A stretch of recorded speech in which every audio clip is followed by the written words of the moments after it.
Hey viewers, welcome to VL Astrology. Once again, I'm Vanita Lenka. I'm a Vedic astrologer, and today I'm going to be discussing week 15th of the year 2024. And this is from the 8th till the 14th of April, a very, very crucial and a very, very foundational week of the year, because it is what it is going to be and how is it going to be the rest of the year 2024. So please pay attention to this video, and it is a very important one because multiple things are happening. And I wish you all a very happy Chaitra Navratri, a happy Hindu New Year. I wish you all a very, very prosperous and a beautiful year ahead, a healthy new year. And this is as per the Vikram Samvat that we follow. Being a Vedic astrologer, we use it's not the Gregorian calendar that we celebrate 1st of January as per Gregorian, but this is as per the Hindu calendar that we are, the lunisolar calendar that we use. So that is because, whenever sun and moon are together in the last sign of the natural zodiac, because the cycle completes there. So starts the new cycle when sun enters Aries and exalts. That is what is Chaitra Shukla Paksha Pratipada. That is the first day after the Amavasya, that is the new moon, when we start with the new calendar, a new year. So I wish you all a very happy Yugadi, Gudi Parva, Bihu, etc., etc., and Baisakhi. So please do wish you wish your family also from my side, from my family side. So I wish and pray that everything goes well in your life, and whatever complications or whatever hurdles you're going through or whatever stagnancy you're going through, everything starts getting better from today onwards. I wish you all a very, very best of this year, the rest of the year, and it is going to be till the next year. So that is why from April to April, it's a very crucial year. We see from this particular day when it's Pratipada, when it begins. So I'll be explaining a lot of, show you the charts. I will explain what is happening on the solar eclipse day. Then I will be explaining where the moon is going to be. So weeklies are actually, concise, yet, it brings about so many things, because the weeks actually, week by week, we experience that, yes, this is a crucial time, or this is a very iconic week for me, or this is a very iconic day for me. So weeklies that's why very important, because they actually lay the foundation to be beautiful or not so good week ahead.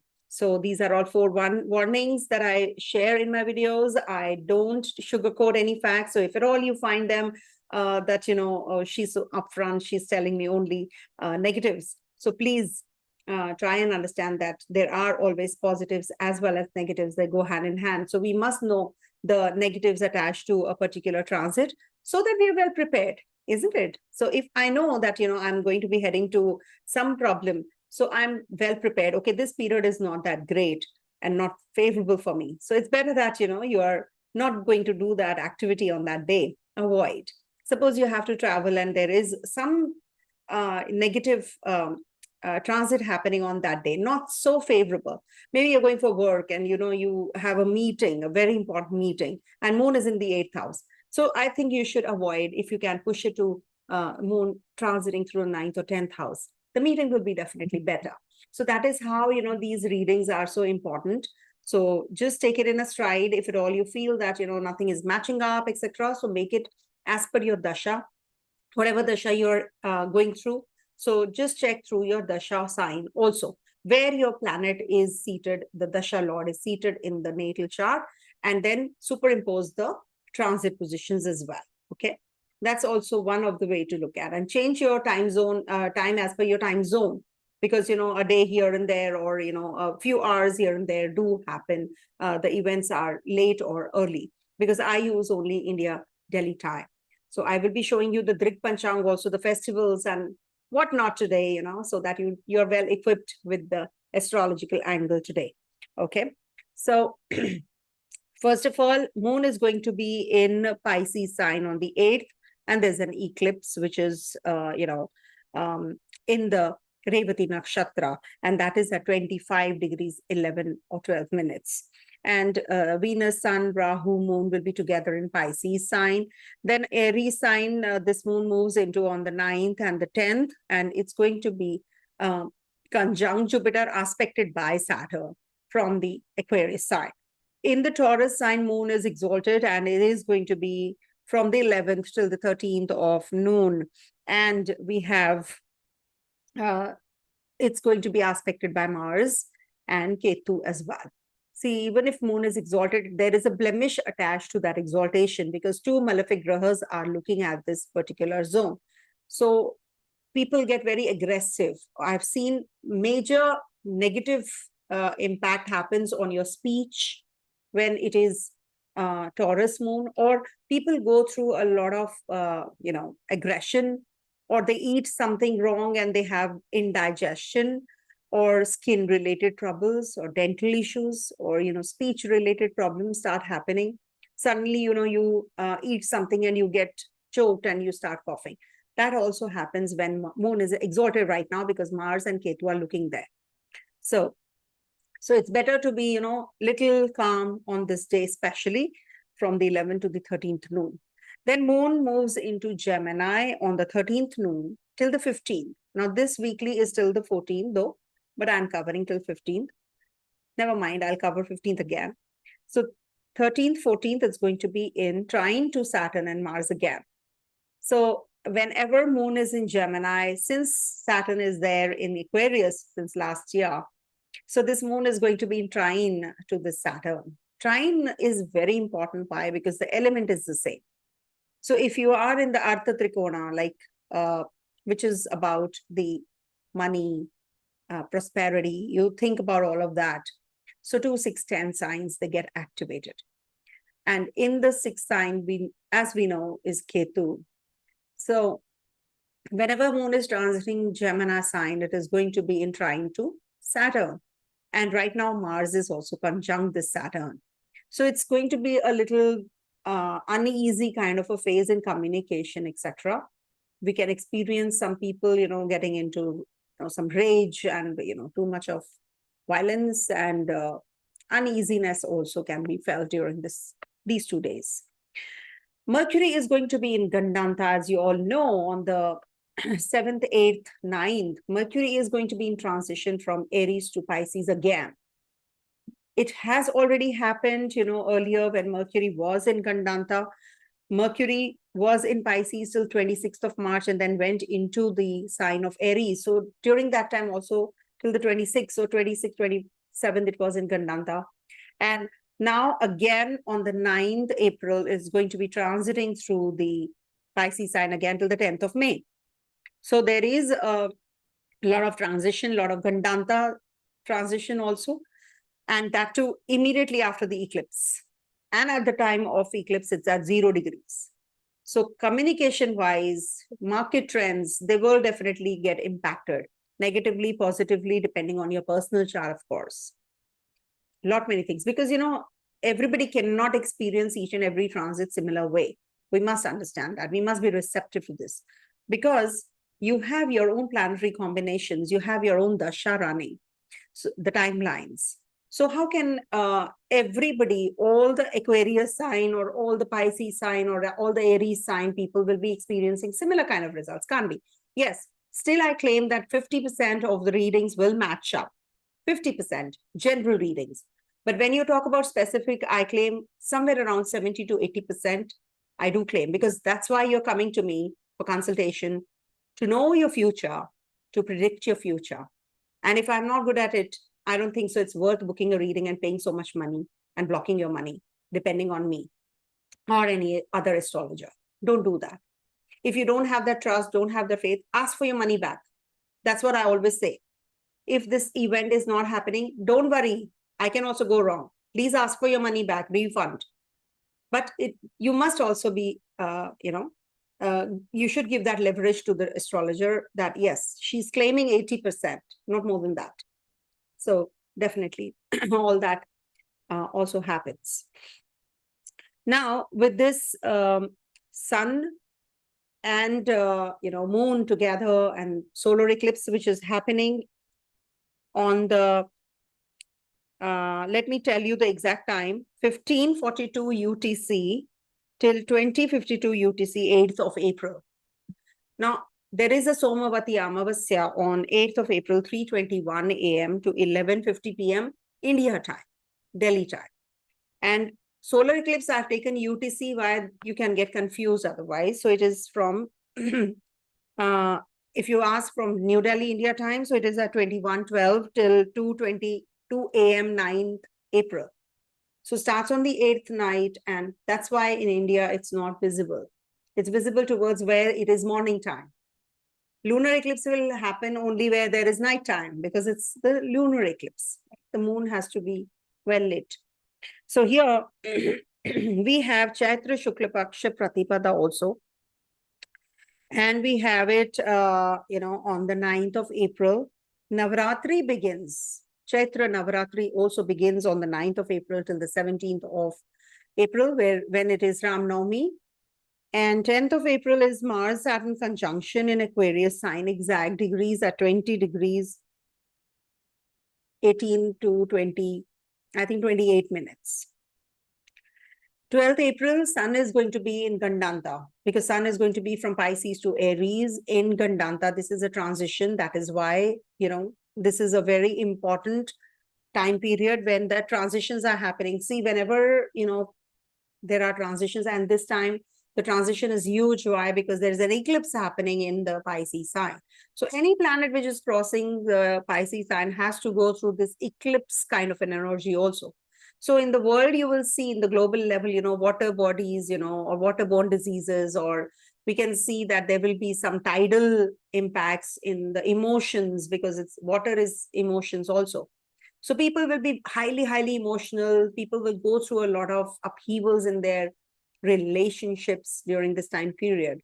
And also, I have seen whenever there is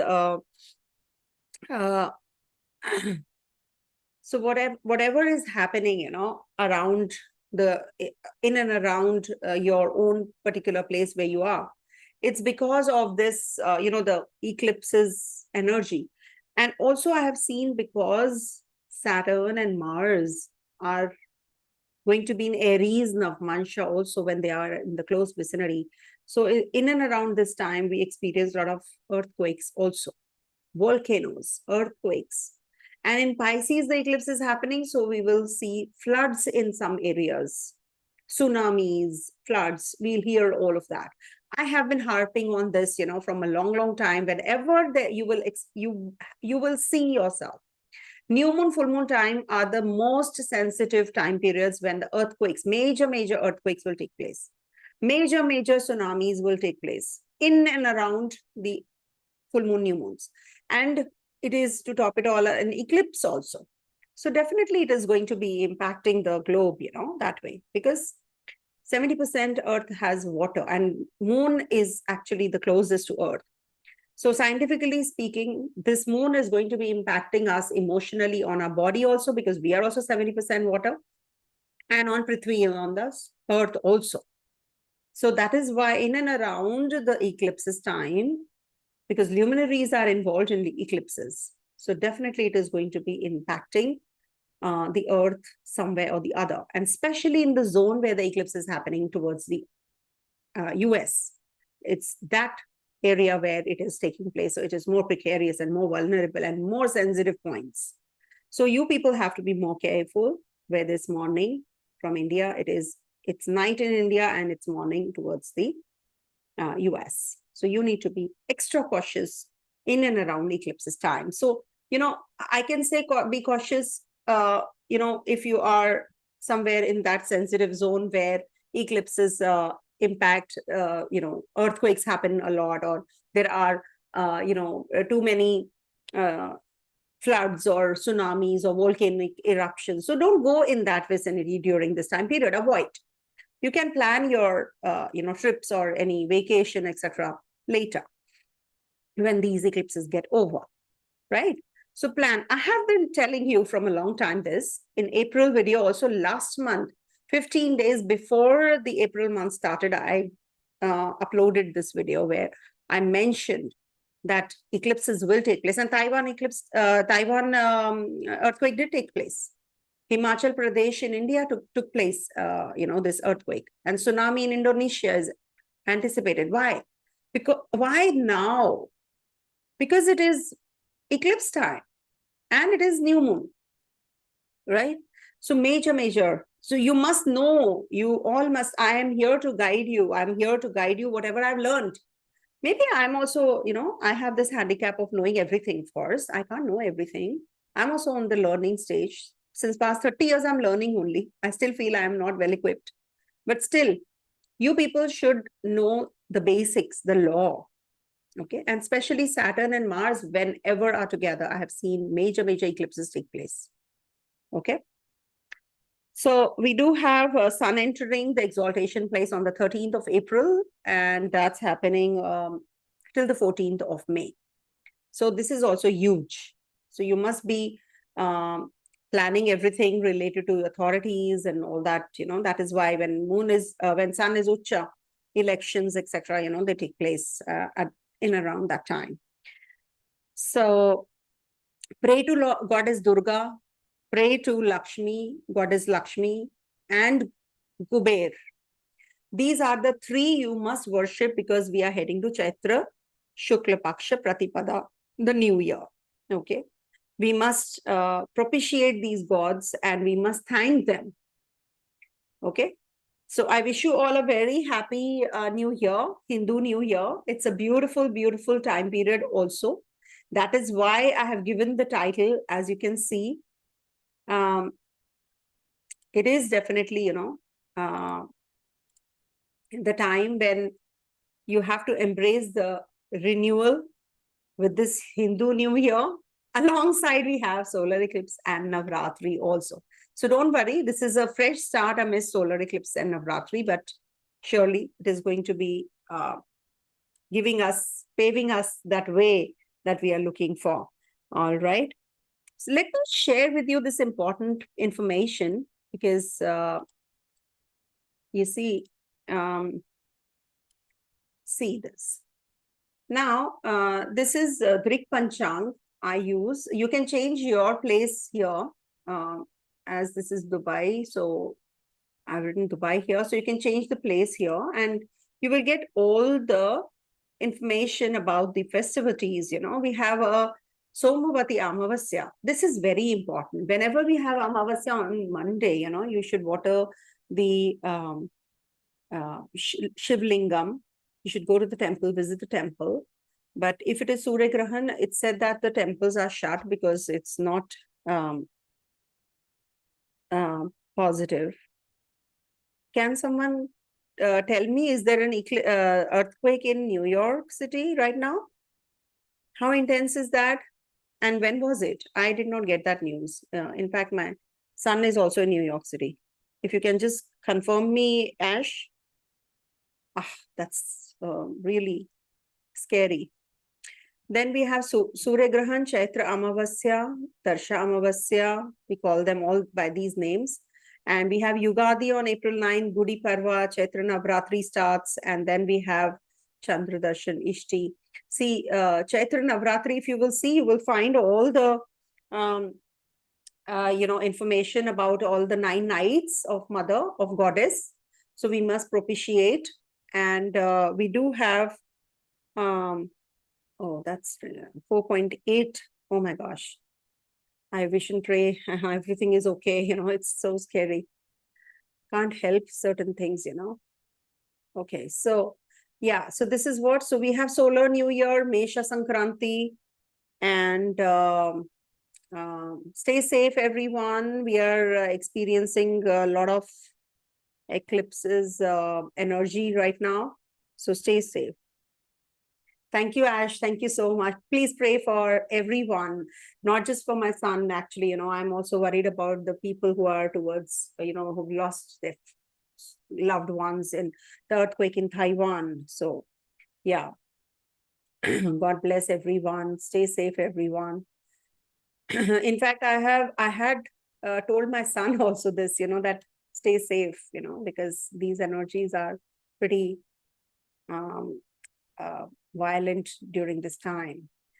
Also, I want to show the eclipse horoscope and the Navmansha also. It's a very precarious one, mind you, this one, a very, very intense one this time. So, you see, this is the time on New Delhi, India time when the eclipse is taking place. This is the time period. So, this is where the eclipse is taking place in the Pisces sign, and this is rising at that time towards India, New Delhi. Somewhere else, if you see, you will go, it will be opposite, maybe, in towards the west. Now, this is the Navmansha position. Can you see Sun and Moon will be in Aquarius sign when the eclipse is taking place, where Saturn is already there? Can you see Saturn and Mars are already there in D1 chart, and Sun and Moon are in Aquarius? So this is very, very, very powerful and a very, very intense solar eclipse. Then we have Mercury in retrogression in the 0 degrees in Aries and is Virgotama with Saturn. Saturn is also in Aries Navmansha. This is also intense. Also, can you see Venus is in the 8th Navmansha when this eclipse is taking place. From Pisces, Libra is the 8th Navmansha. So this is the Ashtamansha that we call. Then Jupiter is also in the Ashtamansha because Jupiter is in Aries, and from Aries, 8th house Navmansha. So can you see what the chart is reflecting? So intense is this eclipse energy this time, and the grace-giving planets are also in the Ashtamansha from their place in the sky. So this is something that we all must pray, and we must be in that silence mode. Do not get carried away and make wrong decisions during this time period. We can lose our control, especially on the day of eclipse, 8th and 9th of April. Stay calm, everyone. I request you all to stay calm because the intense energy. And can you see Mars is in Pisces where the eclipse is taking place? How could I forget that to tell you? Now, superimpose all the planets in the D1 sign. So Sun and Moon will go to the Aquarius sign where Saturn is. Mars will go to the eclipse zone. So intensity is aggression is because of this. Saturn and Mercury are in Aries. Can you see? Aries Navmansha where Jupiter is there. So it's already gone. And Venus is already gone because of Mars. And as it is, they are in the Libra and Scorpio Navmanshas, which are the Ashtamanshas. So yeah, this is what, I'm really thinking and worried about. Don't worry, things will get better. We don't have to just think negative only. Yes, but we should be prepared because these things will happen. These energies will play out. Something or the other we will go through, isn't it?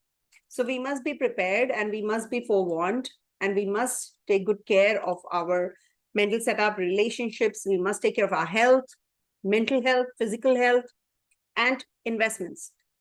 Because it's actually the Pisces sign, which is second from the 11th and 11th from the second. So this is also one of the reasons, we must sit tight on our funds, on our monetary, savings and as well as, our investments. Be careful about all these because Mercury is in Kandanta, 0 degrees Mercury, can you see, right? All right. So this is what, and let us start with the predictions instead of just talking too much about the energies right now. People will get irritated and they will just leave my channel and go, I think, that she talks only about the energies. Okay. Let me share the screen. 1 second. I'll just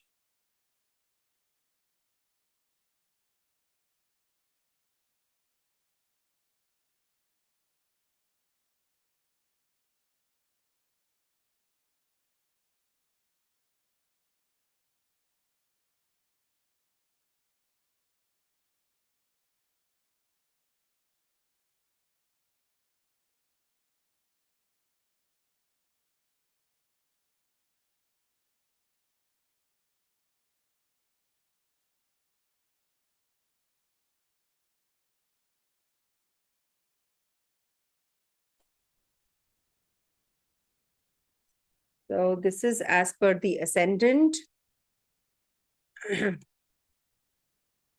moon, and Dasha, Antardasha sign. Okay.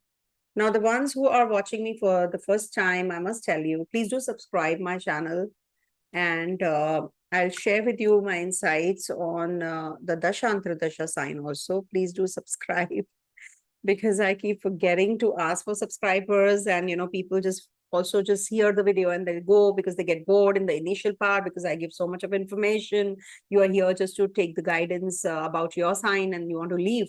I know it is a little boring, and I don't do the timestamps these days also. I'm not keeping too well myself. In and around eclipses time, I do experience something or the other like this, especially in the Pisces sign it is happening. So it is a very important sign in my horoscope. So that's the reason I'm experiencing this energy even more.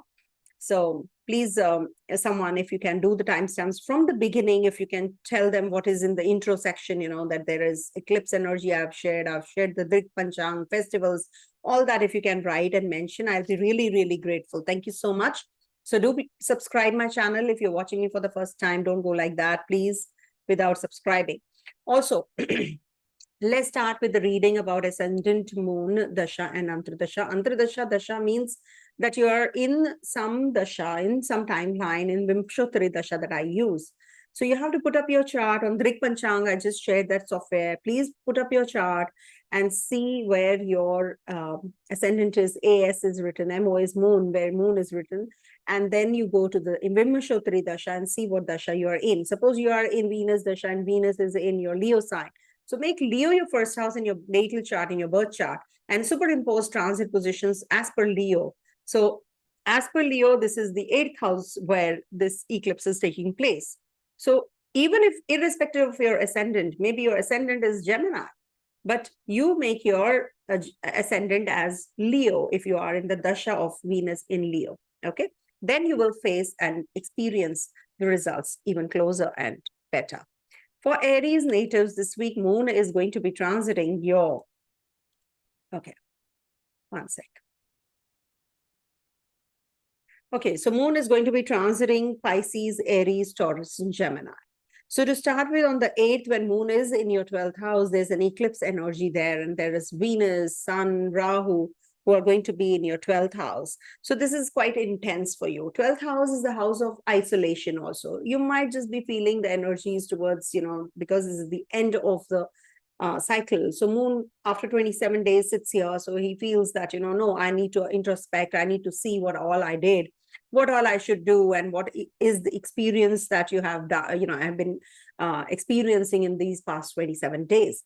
So it's like self-introspection period and, contemplation on whatever has happened in the past. So this is that kind of an energy. It can be a little volatile, little aggressive, little can bring about expenditure on your partner's health, separation from partner, or it could be a divorce or a separation also because Ketu is there. And Mars is also looking at this Ketu.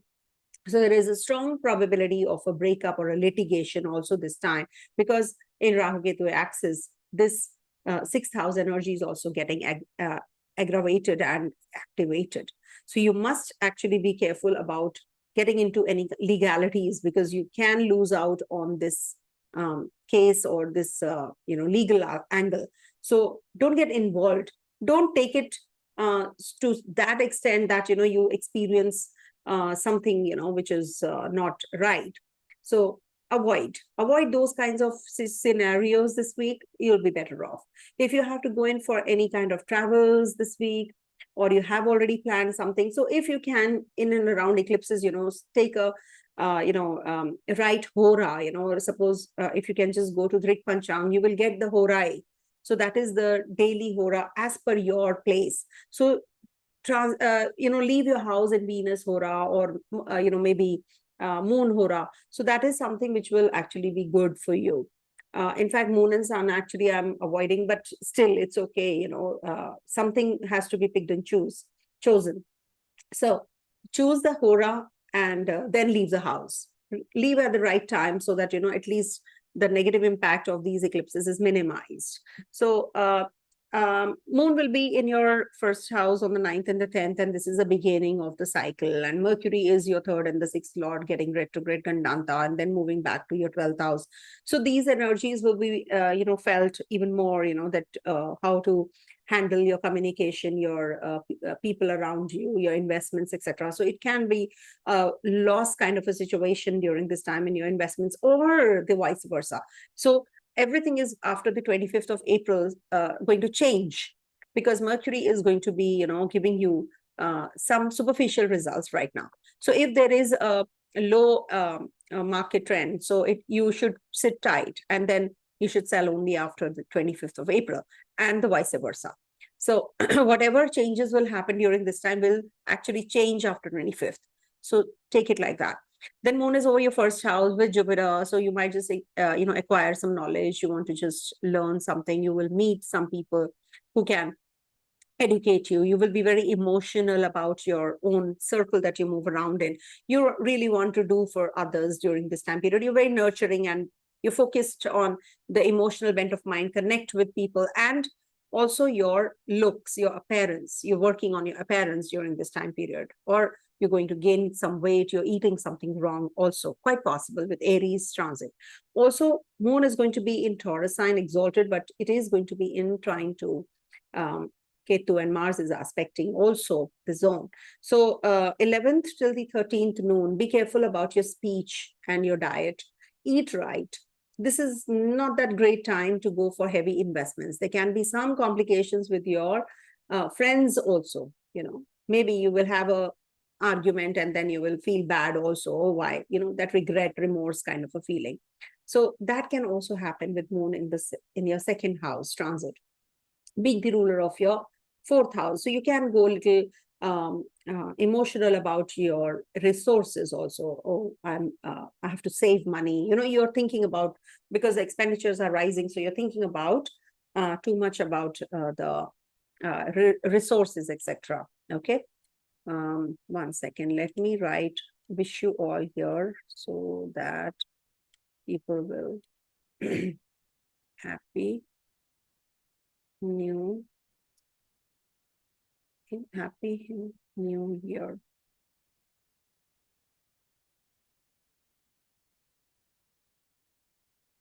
Just for everyone, so that they are also going to. Okay, this is better. Okay. So you need to be really very careful when you have to, eat something, you're dining out or something. So digestive issues can happen. So take good care, don't eat too much, or don't eat less, or, some kind of issues can happen in your dental issues also, or speech related issues also. Then Moon is going to be lastly in your Gemini sign from 13th noon till the 14th. And this can bring about, because it is going to be trying to Saturn and Mars here in Gemini sign. So this can bring about some short journeys, or there can be some, selling, purchasing of property happening. You can, in fact, travel also during this time to deliver some speech or presentation. Your connection with your co-workers is going to be enhanced. So your seniors, your co-workers, you will take their help also. And definitely a very positive time for doing things which are going to give you that higher learning, that experience where, you are going to, that intellect is increased, or you're enhancing that. So learn something, write something which actually is fruitful and productive for your future. Okay. Just take good care of your mental setup during this week, because we are heading to an eclipse also. The upcoming eclipse is quite intense. And as you know, Mars is going to be in the Pisces sign, also in Navmansha. So this can bring about some, some kind of agitation, road rage, etc. So avoid any kind of confrontations during this time period. And also Saturn is also conjunct, as I mentioned, Saturn and Mercury are in Aries, Navmansha, in your first house, Navmansha. So on the eclipse time, because Mercury is going to be at 0 degrees. So you need to be cautious at the workplace, what you speak, what you do, as far as your investments is concerned. So be more disciplined. That's what the advice I can give Aries people. Okay. Coming to the next one, that is Taurus. For Taurus natives, this week moon is going to be in your 11th, 12th, 1st, and 2nd houses. So to start with, there's an eclipse which is going to be taking place in your 11th house. Moon is going to be in your 11th house on the 8th. Conjunct Rahu, conjunct Venus, conjunct Sun, it's compass, it's going to be eclipsed by Rahu. So this energy is pretty intense as far as your investments is concerned, your relationship with your friends is concerned. You might just be having some complications in your relationship with your siblings, in your travels. If you're thinking of traveling, changing your place where you are, shifting out, etc.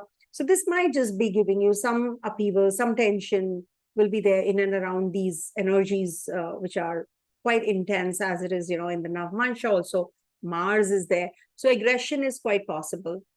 Maybe, some ex-partner comes into your life and you feel quite uneasy because of that, because the current relationship is going smooth and you feel that there is a complication here and there in the current relationship because of the ex-partner visiting or re-entering your place, your space. Okay, so this might just not be that favorable for you to start with. This eclipse actually in the 11th house is good for financial growth. But because Mercury is your ruler of the 2nd house, is in Gandanta. So that's the only reason, because the eclipse is also in Mercury's nakshatra, no? So this brings about some complication here and there as regards to your financials also. Otherwise, this eclipse would have brought a big time success for you as far as your financials is concerned, investments is concerned. But, Mercury is retrograde in Gandanta. And moon is going to be like, it's going to be crossing this, as if, Mercury is coming this side and moon is they're going to be just clashing each other. 2nd lord, 3rd lord, and 5th lord. They are going to be clashing each other here because they're going to be changing, signs at the same time. So the energy is pretty much intense as regards to your travels. Long distance journey is concerned. You might just feel a little uneasy in your head, that, oh, I said something to someone. So you have that remorse and guilt feeling also. That guilt is actually not that great, it's not good for you. So you need to be more receptive and forgiving, and forgive yourself also. Okay. This is the time to contemplate on things, that have happened in the past month, so that, you are going to feel better and work on yourself. There can be that you're going to be meeting your guru, your teacher on the 9th and the 10th. Saturn is also aspecting your 12th house, and Jupiter and Moon will be there together. So this might bring about travels. This might bring about some investors from the overseas, or maybe you'll be buying some books and reading, especially astrology, or maybe some research-oriented mindset you can have, and you might just be using that as well. Also, Moon is going to be exalted on the 11th till the 13th noon. And here it is going to be, see, Taurus is afflicted multi-ways. Why? Because Mars is looking here. Ketu is also looking here. And Taurus sign ruler is Ucha, but is going to be in the eclipse zone, and is going to be in the Navmansha of 8th house from here, that is Libra. So, what Taurus people are experiencing, they have to work on their selves, they have to calm down. They have to push themselves to calm down. And it is not difficult. You always get two thoughts for that reason only. Either you stay in the negative one, or you just dwell on the positive. So it is difficult. I know that it's not easy, but it is not impossible. You can still, maybe if you can't think about anything with clarity, write down everything. Whatever thoughts you're getting, just keep them, just jot them down. And whatever the negatives are, just keep striking them off. You will find that, gradually, all the negative energies or negative thoughts are going down. They're reducing. And the aggression is also reducing. If you're not feeling that, this particular situation is quite comfortable for me, write the situation, strike it off. Write the situation, strike it off.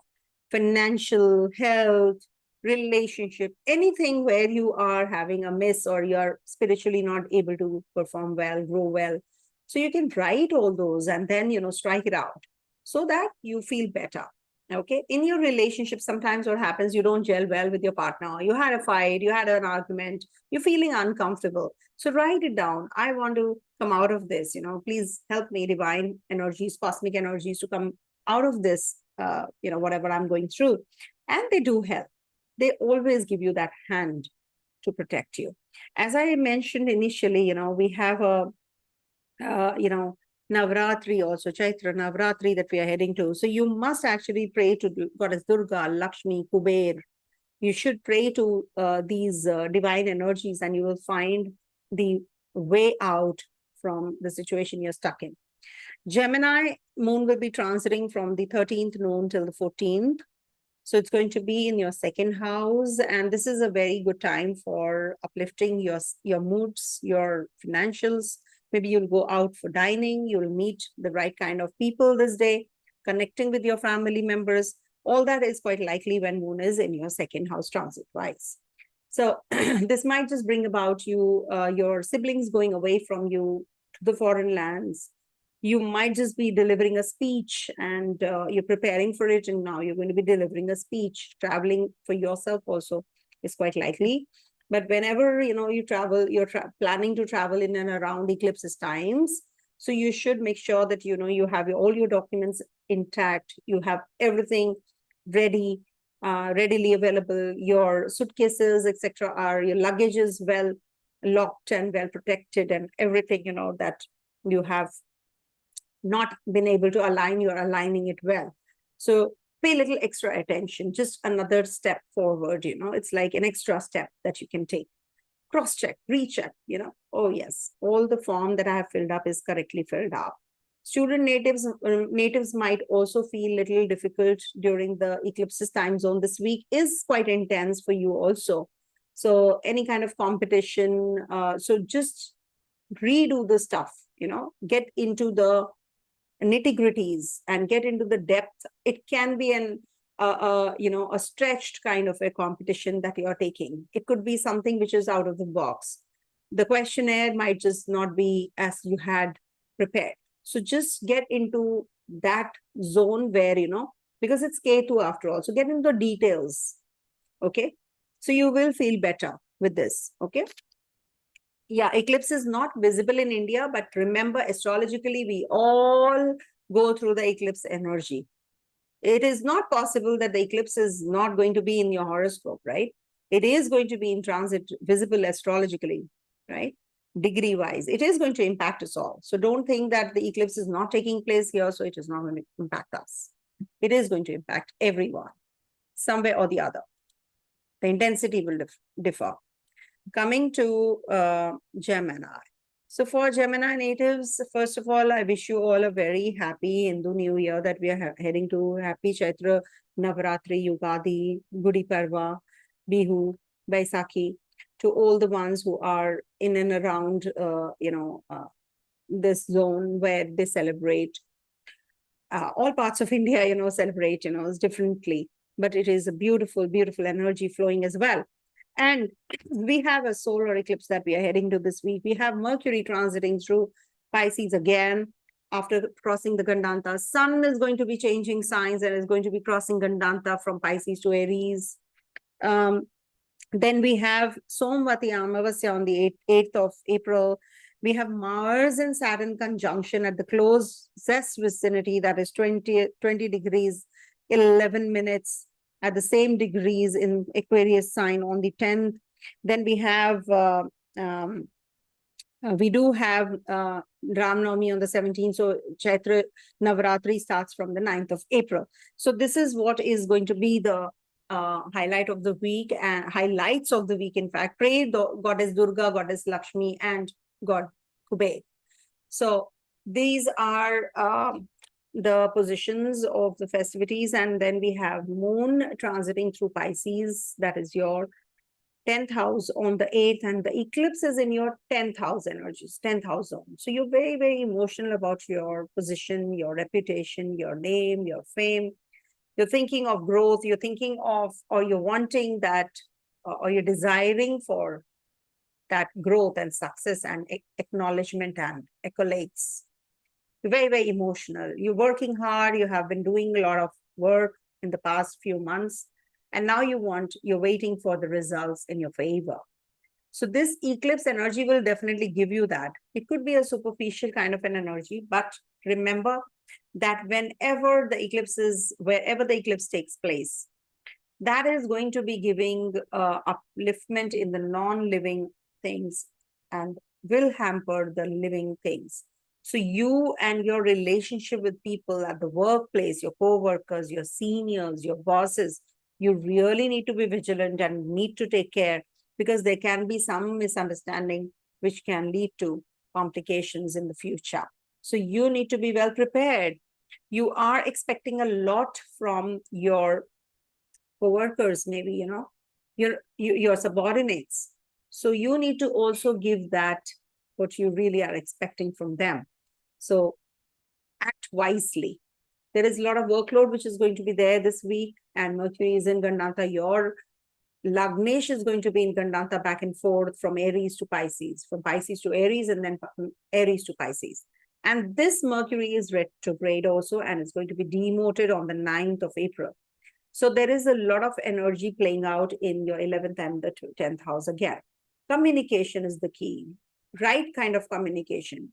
Limited communication, in fact. Just think about it first to yourself, what you're going to be saying to others, because it's Pisces sign after all, to yourself. So whenever you have to convey, just talk it out within you first. What are you going to speak? Then you will realize, oh yes, this is something I should not say. Once you're aware of this, make it your habit. Because Gemini natives, generally they are the talking types. So you must actually plan everything, talk everything inside you first, in your head, and then start conveying. That's something that you should follow every day, every minute, in fact. Okay. And this will actually save your relationships. I can assure you that. Also, we have moon transiting through your 11th house on the 9th and the 10th in Aries sign. Very good transit for upliftment in your financials. You're going to be very creative. You're already exploring those realms where you can be tech savvy. You can explore something which is going to uplift you, something related to the AI, etc. You're going to be more involved in all those energies, how you can uplift yourself, how you can make money out of money. So that's something which your resources, basically, how you can use them. Your friends, your community you move around in might just come to your rescue. They will help you, or you're going to be meeting them, partying out, etc. Taurus, and you can also, on the 9th and the 10th, you can meet some potential partner also, someone in that get together that you're going for. Also, 11 to the 13th moon is going to be exalted in your 12th house. And it is going to be in trine to Saturn and Mars from in Gemini in the first house, sorry. No, I have to share with you the Taurus, I think. 11 to the 13th moon is going to be in exaltation in your 12th house, aspected by Mars and Ketu. So 12th house is like, actually it is giving you a lot of expenditure right now. You're not too happy with it, and outflow of money is too much, maybe on gadgets, on travels, on maybe, something to do with household things. Maybe you're purchasing left, right, and center some household items, or you're renovating your place, could be. So that is also like, too much of expenditure happening because of that. Also, there is a possibility of you spending for someone in the hospital. Someone is hospitalized and you're going to be, looking after that person, that relative, friend, or anyone closer to you. So that is happening on the 11th to the 13th noon, and you have to take care of your mental setup. just plan everything well, meticulously, and don't get into too much of, agitation, anger, irritation, and then you vent it out. Maybe it is going to be a volcanic eruption, so you're just holding it on, and just the energy is bottled up. So you need to be very cautious about these energies, because one fine day when you erupt, then it will be really bad. So you need to just take care of your emotions, just forgive others, move on, because then, the toxins are accumulating, and you're, see, whenever I have seen myself, when I sulk or something, bothers me, my color changes, the skin tone changes, something happens, I don't feel that there is a soft look on the face all the time. I feel that, when I'm sullen, or when I'm not forgiving someone, it happens. I get upset with someone silently, and then I'm sulking myself. So, the whole facial expressions change, my actions change. I don't feel like doing anything. So all that happens. So when I'm receptive to it, yes, this is coming. Now this is going on. Now it started. Then I just take control. No, I don't have to get carried away, because my looks will go, my facial expressions will go. People will come to know that I'm. So how will I guide others if I'm not taking charge of my own self? So think that you are the authority. You are the one who's going to take charge of yourself. Then you will see that things will start flowing in positive direction for sure. Try it out. Be receptive and be attentive all the time. Yes, this is happening to me. This is coming my way. It's the spark that is, tickling me. So that is something that you need to really be more careful about all the time during this time period, especially because we are heading to eclipse also. Then moon is going to be in your first house on the 13th moon till the 14th, and is going to be in trine to Saturn and Mars. This is a good time period to follow everything meticulously in a routine, and plan your resources, plan your financials now. How you can just, help others, how you can be, more productive. Maybe you're just working on your parents during this time period. And also, when you are emotional, you're very emotional during this time period, and you don't get that response or reciprocation from someone else, your partner or other people. So this might just bring about that irritability also. So you might just seclude or isolate yourself. You don't want to participate in that. It's good. If somebody who is pulling you down is actually, triggering and instigating you, how do you come out of it? Somebody who's just trying to, with the verbal confrontation, it's bogging you down. It's letting you down. You should just walk away from that person, for sure. Just walk away. And it's not difficult. And don't think that what the others will say or feel. It's just you who has to be given the topmost priority. No, this person is just pulling me down. It's not worth the relationship. Anybody. It could be your relationship. It could be your business. It could be your friends. It could be your family. Someone can. So just be more positive and uplift yourself. Okay. Worship the goddess Durga, goddess Lakshmi, Kuber. We have a Chaitra Navratri we are heading to. So definitely a positive time also alongside with this eclipse. So maybe a fresh start amidst solar eclipse and Navratri, it's definitely a very, very positive time period also. We cannot just write it off completely. Okay. Coming to the next sign, that is Cancer.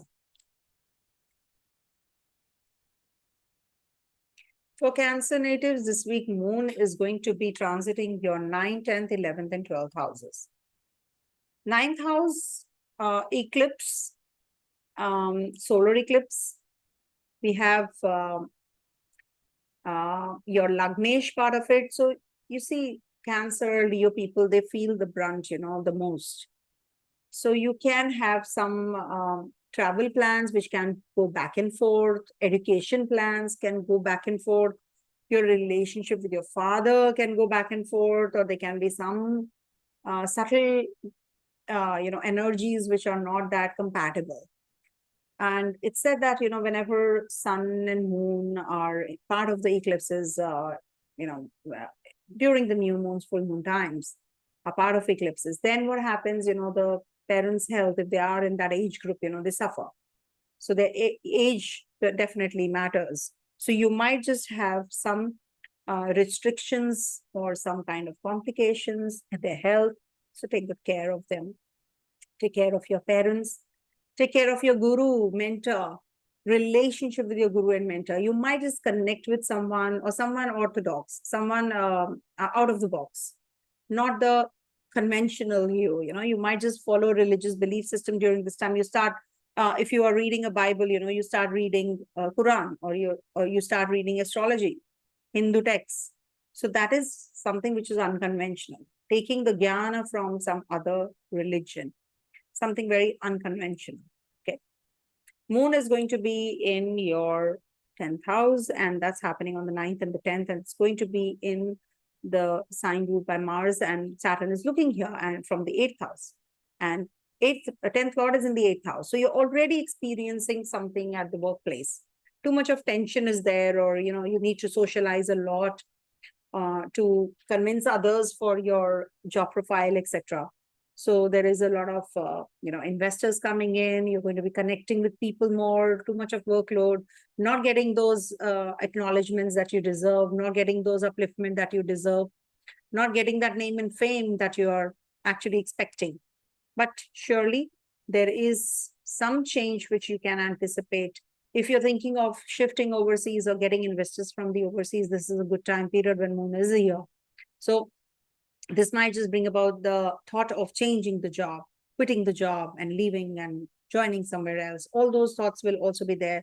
Just don't go for that. Don't get carried away. Don't get swayed away during this week at least. No. Wait for Jupiter to transit your 11th house. Things will definitely get better. So wait. Then moon is going to be in your 11th house, house of friends, house of community, house of fulfillment of desires on the 11th till the 13th noon, and is going to be aspected by Mars and Ketu. So 11th house energy, fulfillment of desire, basically, is getting hampered with the Ketu obstructing it and Mars also looking this side.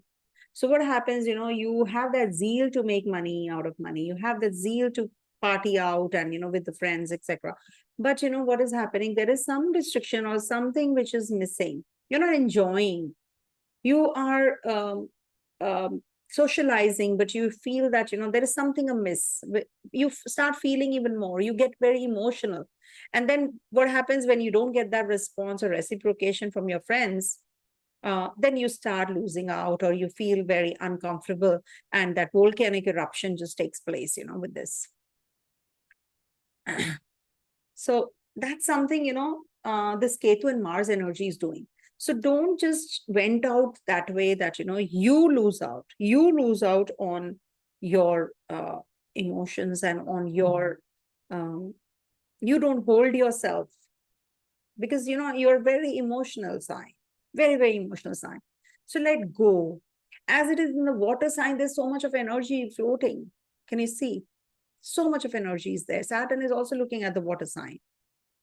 So what is happening? You're very, very emotionally involved with people and things and situations and relationships. You're too emotional right now. The emotions are very intense. So what happens, when you're very emotional, you're bursting out in tears, you're bursting out in laughter sometimes, two extreme things you're going through, two extremes. So you need to actually strike a balance. Don't get aggressive and say something, spurt it out, and then, just have regrets later. That is also emotion. One emotion, that is anger, that agitation, that can take place, and that can break your relationship with your friends, your family, your relatives, your spousal relationship. It's really, really extreme energy that you're experiencing right now. So you need to figure that out, how you can keep a tab and keep a constant check on yourself, on your emotions. Okay. Then moon is going to be in your 12th house zone on the 13th moon till the 14th, and is going to be in trine to Saturn and Mars. Now, this is a very important one again, because 12th house, is as it is an isolation energy. Somebody who's in the hospital, you're going to be checking on them. You're going to be traveling. You're going to be spending because, you're heavy in your head and you want to just vent it out through expenditure. Sometimes it happens, gossiping and, talking against people and spending unnecessarily, going on a shopping spree. People find it as a vent. I've seen, because I meet all sorts of people, right? Online these days, especially, personally also.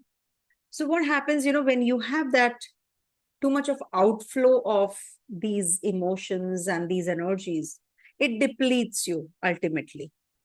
Nobody else suffers. It's you who suffers.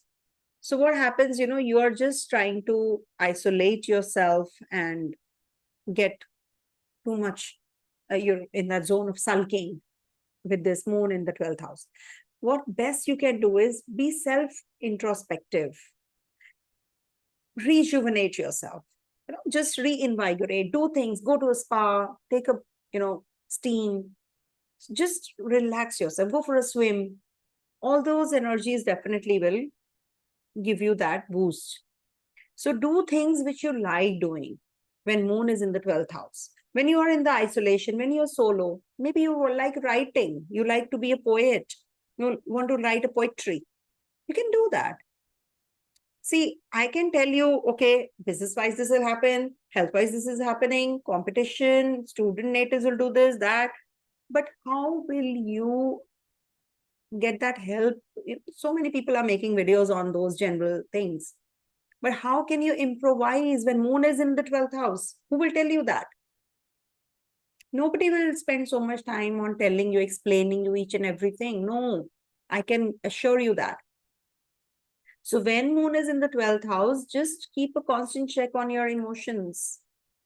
Don't get carried away what the others are doing. You can just, speed it up, the video to multiply by 1.5 speed. So you will be able to, forego the slow speech also. But remember, you must understand that this sign is a very emotional one. You actually get carried away and get befooled by others. People take you for granted a lot, many times. So you need to stop expecting from others. It is very difficult to become a sannyasi. That means I'm asking you to become a sannyasi. No, we can be sannyasi being in the society also. You have to become silent from inside. There's a lot of commotion because there's a Gemini sign in your 12th house. It's a sign of commotion, no? Too much of communication happening in your head. Wherever Gemini is, you will be communicative in that particular area. Second house, too much of speech. Third house, communication about your maybe traveling, a lot of travels. Fourth house, too much of communication with your family members, right? Or too much of thoughts flowing towards your home, family, or too much, like that. So you need to actually, check that constantly. We do have a solar eclipse. We do have a Navratri that we are heading to. And there you should pray to Goddess Durga, Lakshmi, Goddess Lakshmi, Kuberji. You should pray.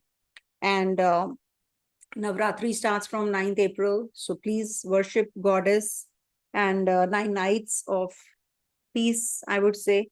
So propitiate. We have Somvati Amavasya also on the 8th of April. So go to the temple, visit the temple, and water the Shankar Bhagwan, Shivlingam. Okay. Coming to the next one, that is Leo. I think I am taking too much time on one sign. People will say, what is happening to a real man? Okay.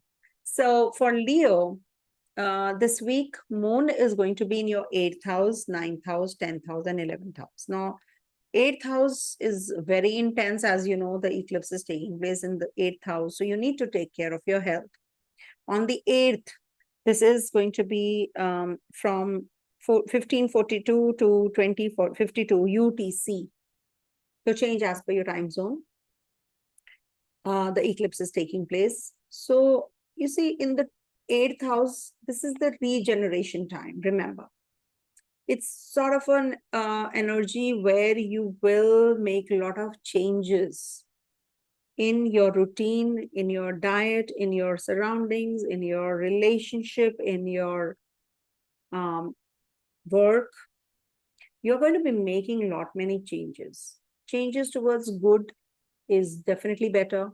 Changes towards worse is not desired. So you need to work on yourself. See, Rahu and Ketu have swapped places basically. Ketu in the 2nd house, Ketu's exit. Ketu should have been in the 8th house and Rahu in the 2nd, good placement. But it's the opposite. It's a reverse. So what happens, the food that you're eating is just exiting. It's just coming out. You're not able to have a good digestion with this Rahu in the 8th house. So what happens when you are having Rahu in the 8th house, you are not satiated. You feel that you've eaten, now again you're hungry. It could be applicable for each and every sphere. It could be sex, it could be food, it could be wealth, it could be relationship, it could be multiplicity in relationship. So all these things are getting activated with Rahu energy there. So you need to keep a check on yourself. What is it that you are just asking for more and more and more, and the greed is just growing? What is it? Is the greed the hunger for the rise in life, that position that the pinnacle that you want to reach quickly, or you want to make money on the quick way and shorter route that you want to take?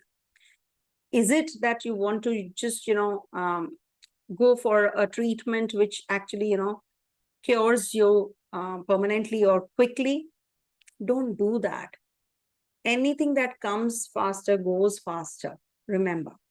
So to retain that, you need to have that kind of patience and control on yourself. So keep a check with this eclipse in your 8th house. These energies are going to multiply. So you need to be very, very careful about your mental setup. You have to, it's just a mental game, completely mental game. Eclipses actually, hamper your thought process. Remember, these are illusions. Illusion, delusion, confusion, deviation. That is what this eclipse is about. So you need to be really, really constantly keeping a check on your emotions, on your thought process. What is it that is bothering you? And what is it that is giving you that greed? So you need to work on that. Then comes Moon in your 9th house on the 9th and the 10th. Jupiter and conjunction in Saturn's aspect on the 9th house. So take care of your dad's health. Connect with your guru during this time. If you want to travel, you can start your journey after the 9th, after the eclipse is also over. Mercury is going to be transiting through the 8th house. So communication goes for a toss with this demotion of Mercury also. Though Mercury's transit to the 8th house is not considered to be that bad. But remember, Mercury is going to be feeling too much of because it's coming back to the same sign, so it might just bring about those areas again in your life you have visited earlier, like communicating with the same relationship you had earlier, so it just broke or just completed and then you just it just finished and then you want to restart. It could be about your health, it could be about your financials, that you have invested somewhere and now you're again thinking of making money. So it could be illusionary, it could be that, oh, I made money when I invested here, now again let me do it. So that kind of an energy you need to really be cautious about. It could be that it is going to hamper the success that you're waiting for, hamper the success in your endeavors, in your financials, in your relationship, in your health also. 11 to the 13th noon, Moon is going to be in the Taurus sign, aspected by Mars and Ketu. As it is, your 10th house is under affliction because the Lord of the 10th is in the 8th house, exalted, but in Rahu Ketu axis. So what is it actually? It's bothering you at the workplace. Maybe, you are that kind of lion who's tied up. You're not given that authority or that leverage or that freedom to take decisions and to make choices and take hold of your position. No. So you're feeling that claustrophobia at the workplace, that stuck up energy, because Mars is looking, Ketu is also looking. Now, it's becoming little, too uneasy at the workplace. You feel that, you can do much better. You can go beyond this also and achieve lots. But don't worry, things will get better. Venus is going to get better, and Mars is also going to be leaving this zone. So things are going to get better. With Mars going to the 8th house with Rahu, again, health. You have to keep a constant check on your health. Take good care of your health. So travels might increase at that time, because 9th Lord is going to be in your 8th house. So I'll make a separate video though. So what happens, when Moon is in the 10th house, you need to take constantly, keep a check on your emotions. Take charge of your emotions. What others are doing, how others are rising, all those things, I'm not getting that acknowledgement. So all those things will happen, but it doesn't mean that you will lose control, okay? You need to keep a constant check on your emotions. One second.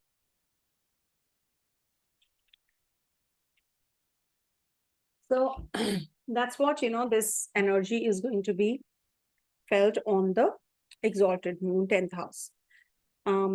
Your marketing, if you are a marketing professional or a financial or banking, or you're somewhere, you're involved in these kind of professions. So this might just open new avenues also simultaneously. And you will get into the nitty-gritties of everything and depth and details of everything, and you will get that success ultimately.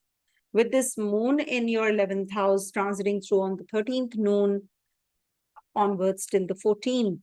Now, this is the 11th house energy playing out. So you might just connect with your friends, somebody from the past. You might just go for a get together. You might just experience some positive energies here. So you're going to be pretty much, elated during this time period. So you feel, like, oh, yes, I connected with my friends, some old friends. When you meet, how do you feel? That childlike energy, just comes in. Connecting with your children, maybe, you're going to be very creative. You're going to be designing something during this time. You're going to be pursuing your hobby also. It's quite likely all these can happen. Mercury is going to be in Gandanta. We have a Somavati Amavasya, so fast on that day if possible, or, eat fruits, be on the fruits diet. And it's Sattvic, it's good to do that. We must go Sattvic once at least, detoxify your body after. We get tired, the stomach gets tired having heavy eaty foods. So give some rest also in between. So one day at least you should fast. Fast doesn't mean stop eating completely. Drink water, have fruit diet. You will feel better, okay? As it is, Leo, Sagittarius, Aries, whosoever has these playing out even more, Mars energy playing out. So in the second house, you should eat something which is very less oily, or something very mild or less spicy, once in a week. Then you can worship Goddess Durga, Goddess Lakshmi, Kuber during this week, because we are heading to a Chaitra Navaratri also on the 9th, and Sun is going to get exalted in your 9th house after all. So you're going to be gaining that authority, success, movement, travels, education, higher learning. Good. Very good. After the 13th, you will start feeling like a lion again. Okay. So don't worry. When Sun is in your 8th house, it's a solar eclipse energy also. So you might be feeling, the transition happening, but don't get bogged down. Things will get better. Okay. Coming to the next sign, that is Virgo. So for Virgo natives, this eclipse, first of all, Moon is going to be in your 7th house on the 8th, and the eclipse is happening in your 7th house. Now, Moon is the ruler of your 11th house, and it's going to be 9 places away where the eclipse is happening. So something to do with your education, knowledge is going to enhance. You're already thinking of going overseas or starting a new venture, meeting your guru, meeting your mentors, and, uplifting yourself. Those energies are already, or ideas are already there on your mind. So with this moon and sun also, being here in the zone, these thoughts are going to enhance. These energies are going to get more aggravated, and you are going to be quite you will get those insights also. Good for new ventures, but take care of your partner's health, your relationship. You need to figure that out, how you can actually sort out this relationship rather than, getting carried away in the emotions and making wrong decisions. I want to separate, I want to divorce, I want to go away from this person. All those thoughts will definitely come in. So you need to just sit tight, stay calm, make the choices and decisions after 4-5 days later. Give it some time, not the right time period to decide about all those things. Partner can be very demanding. So you feel that, no, I don't want this relationship, I want to walk away, etc., etc., etc. can happen. Then moon is going to be in your 8th house, and that's happening on the 9th and the 10th, and Jupiter is there alongside, and Saturn is looking here as well, being the 6th lord. Now 6th lord is conjunct the 8th lord also. Can you see? That means that you will have some health issues to experience, or there can be some emotional setback that you can go through during this time period. So take care, take charge, study something, grab a book, grab some religious text, read. This is the house of research also. So you must start doing something where you left. Some new things start and old things end. It's like that cycle, when moon is in the 8th house. But you can be very emotional, super emotional. You can be thinking of things that, give you that, starting a new cycle, that kind of a thing. No, I want to do something more. I want to gain this in my, whatever, what I'm good at. So you're thinking about all those things. The churning happens basically, okay, when moon is in the 8th house. Just take care of your emotions, take care of your health when moon is in the 8th house. Don't get carried away and make decisions in impulse also. Moon is going to be in your 9th house on the 11th to the 13th noon, and is going to be aspected by Mars and Ketu from the 1st house. I do take aspects, as you know, Mars, Rahu and Ketu, because it's mentioned. If Rahu and Ketu, if you will read the classic text, Brihat Parashara Hora Shastra, Rahu Ketu have aspects also. If they have exaltation, if they have debilitation, they do have aspects. And it is clearly mentioned in Uttrakala Amrit also, in Brihat Parashara Hora Shastra also, in Brihat Jataka also. So please go through all these texts and you will get, I will mention that also. The pages also I will mention. I don't remember. I'm not that good at remembering the pages and the verses. So Jupiter, so Mars and Ketu are looking at the 9th house of yours after all. So there is a lot of jnana, knowledge that you're acquiring suddenly. You must have felt, no, I want to do this also, I want to do that also. Something which is very different, out of the league. Or maybe, something which is where you left, you start again. It's from your own background, what you have done already, because Ketu is conventional and Rahu is unconventional. So you're going to be doing something conventional. And Mars is your 8th lord after all, looking at your 9th house. So there will be something research-oriented mindset that you will be carrying right now. And you will be maybe traveling and learning something. You will be meeting your guru, your higher realms are going to get, that enlightenment kind of a thing. You will have a look at the bigger picture now. You will get that clarity now, okay? With moon in the 9th house. So just read the classic texts or, some religious texts also during this time period. Moon is going to be in your 10th house on the 13th noon till the 14th, and is going to be in trine to Saturn and Mars. Now, at the workplace, you need to focus on your work, on your job, rather than thinking about what the others are doing, how the others are doing. They are getting the accolades, they are getting the acknowledgements, I'm not.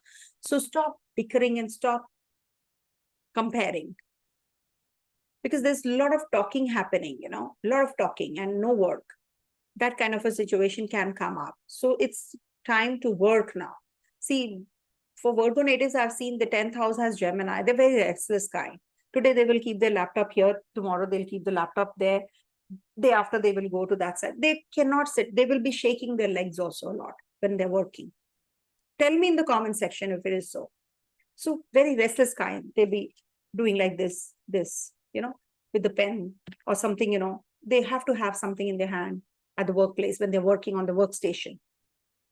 For sure. So quite restless. Virgo natives at the workplace are very restless. So what they should do is they should actually, and they're good at multitasking. You give them the job, they will do. They will do 10 things at a time. Very meticulous, very, very meticulous. So when moon is there, you are going to be experiencing these energies, very hyperactive. I have to do this, I have to do that. You will feel all those energies during this week. So just do one thing at a time, finish that, then go to the other one. 10 things you're doing, but it is not going to be, the time period, because eclipses are also happening this week. So take it easy. I know you're good at it, but take it easy, okay? And don't listen to anybody who's gossiping. Don't be party to it. You yourself will be backstabbed, because 7th house eclipse will give you all those situations also where you will be given, you will be counted as the bad one, the vamp or the vampire or whatever you call it. So don't become the villain or the vamp of the workplace. Even if you're not doing anything, you will be categorized into that. So don't get closer to those people who are just trying to pull you down or trying to gossip around, okay? Wealth prospects definitely are going to get in on the improving side. Expenditures might increase also this week. So take control, okay? Worship Goddess Durga, Goddess Lakshmi, God Kuberji. And also there is a Somavati Amavasya on the 8th. So if you can fast, take only fruits. So that will also be good. Eclipse time as it is, we should not eat. It's said. So 21:12 to 2:22 a.m. 9th April. 8th April 21:12, that is 9:12 p.m. till the morning 2:22 a.m. 9th of April. This is the time period you should not party, you should not eat, you should just lie down. Before 9 o'clock, eat, finish food, wind up your kitchen, wrap up everything and sleep. That's the only thing that you should plan from now itself. People are up late, they're doing things late. So, you have to be careful about these energies during this time period, especially. Okay. So coming to the next one.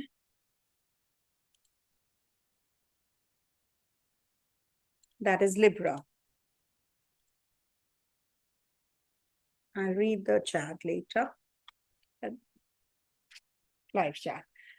Okay. So for Libra natives, the eclipse is good in 3, 6, 10, 11 as it is. So your eclipse is happening in the 6th house. Excuse me. 6th house is good for you for a couple of reasons. First of all, it's good to give you clarity about what you really want. You will be organizing everything very well. That confused state of mind that you were having till now, that's going to shed away. Now you're going to get that light. Actually, that light is what is going to keep you going to the other level. Remember, the 10th Lord is in the eclipse zone. You will get clarity about the people who are actually conspiring against you at the workplace, who are not helpful. Or if you're looking for a new job, so this is also going to open those avenues, right? And this is also the time when you will be working out, you'll be working on your diet, your fitness, that regime, that routine, getting too authentic, okay? So this is something which is a very positive thing. But you need to take care of your relationship, because this is the 12th house from your 7th, where the eclipse is taking place. So your relationship with your partner, with your life partner, with your business partner, relationship in totality, your spousal relationship, your live-in relationship, or if you're single, so relationship with your people in your vicinity, closest vicinity, in and around you. First house is you, other people is 7th house. They complete us, no? If I'm wearing something, how will I get, whom am I showing if you people are not watching me or you're not listening to me? So you are the 7th house for me. And my 7th house is pretty strong, I must tell you. So my audience is very thick and very strong. So what happens when you have this kind of an energy flowing in your, sky, you should make the best use of your emotions. Don't get carried away instead. Okay. So just align your thoughts well. Think about it, sit, contemplate. No, I really don't want this. I want this. Okay. And don't make decision in impulse. Sit calmly. Whatever is going on in your head, you should just sit and before delivering it, think twice. Okay. So this is what you will experience with this moon in the 6th house on the 8th. Then we have moon in your 7th house on the 9th and the 10th, and Jupiter is there, Saturn is looking here. Again, the relationship, you can get very protective, emotional, possessive, jealous. All those energies do happen, when moon is in the 7th house. You can become very caring, overly caring. So you need to be very careful about, just draw a line. Demarcation has to be there. See, I use the word be careful a lot. So please pardon me if it is bothering you. Because there are certain, every astrologer has a term, they use a lot. It's like that. So I have be careful. So be more cautious about your relationship. Don't expect too much. Have a, that kind of a relationship where you think that you're learning from that person. Because Jupiter is there, no? When you will see that the other person is guiding you, teaching you, no, then the relationship will be better. Then the relationship gets on the improving side. Because Jupiter is there, no? Transiting there. Mercury is also retrograde, remember. So Mercury is retrograde in Gandhamta, coming back to the 6th house. So this might bring about communication gap with your partner because of your illogical reasoning. Because you think that you're very logical, you're very jnani, you're very knowledgeable. But you should give that to your partner. So once you give that, what do you call, that no, he or she is better than me, and I must, acknowledge that. So things will get better. They will align. So that kind of a thought that, that has to be generated when moon is in your 7th house. So you need to work on it. Okay. Then moon will be transiting your 8th house, your exaltation place, on the 11th till the 13th noon. And here, Mars and Ketu are also looking. Remember. Now, since Mars is looking here, Ketu is looking here, you need to be very careful about your thought process. You can go volatile. It is not good for driving. You can go a little aggressive while traveling, driving, but it is very good for studies, research, getting into the nitty-gritty of anything and everything. This will be definitely giving good results to you. But at the same time, you need to work on your emotions. You need to think about making decisions logically and getting into the depth and detail of everything. Don't just do anything superficially. Even if you're unwinding, do it well. Okay. Just don't do it for the heck of it. No, I'm tired. I need to just, relax. No, do it completely, immerse yourself in that relaxation mode completely. Okay. Because this is also the time period when the expenditures might just go up. When moon is in the 8th house, you might just spend on things that you really don't want, or then you realize, oh, I spent on things which really didn't matter to me much. So be careful. 13th noon to the 14th moon is going to be in your 9th house. After the 8th house energies, now moon is going to be gaining the strength.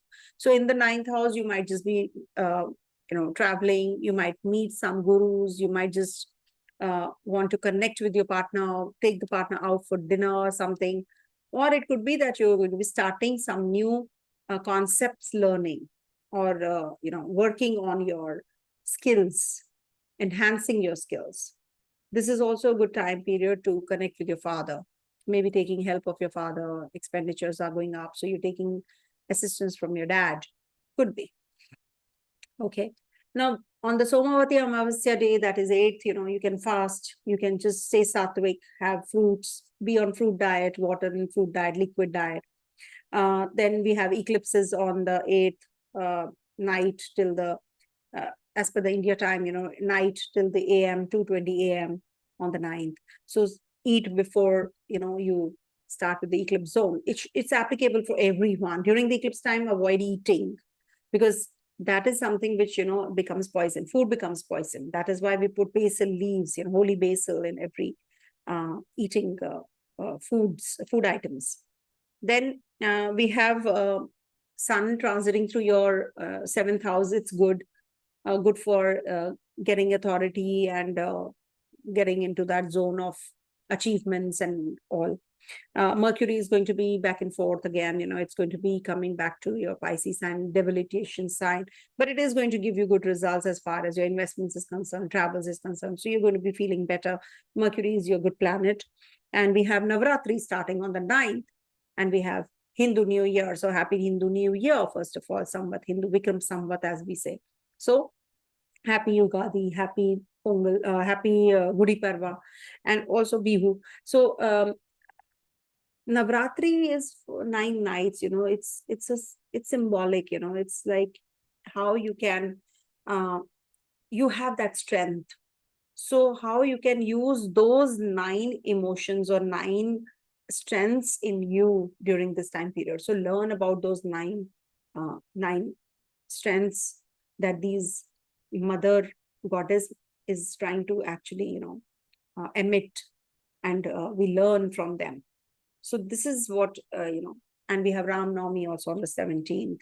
So worship goddess and propitiate and gain that strength. Okay. Coming to the next one, that is, I'll go a little faster because now I'm getting a little tired. Sorry about this. So for Scorpio natives, moon is going to be transiting your 5th, 6th, 7th, and 8th houses. In the 6th house, in the 5th house, there's an eclipse on the 8th, and moon being the ruler of your 9th. 9 places away the eclipse is happening. So it's a good time period to connect with your children. Children might be requiring your help. You might just be getting into that entertainment zone, too much of entertainment, like too much of unwinding, too much of activities happening. So with this Rahu energy working there, you can have some complications in your relationship. Ex-partner can come into your life and can cause havoc. But 5th house is the intellect, basic intellect also. So you might just have, you might just make some mistakes, some wrong decisions. So you need to be, you pull up your socks. I'm telling you, with this eclipse, you tend to get overly emotional or overly smarter. You think that I can do it all. So you need to tame those energies. If you don't, then this is going to be a very, very negative kind of an energy, which can lead to complications in relationship, in your thought process, and in your upcoming year. So this is a foundational week, actually.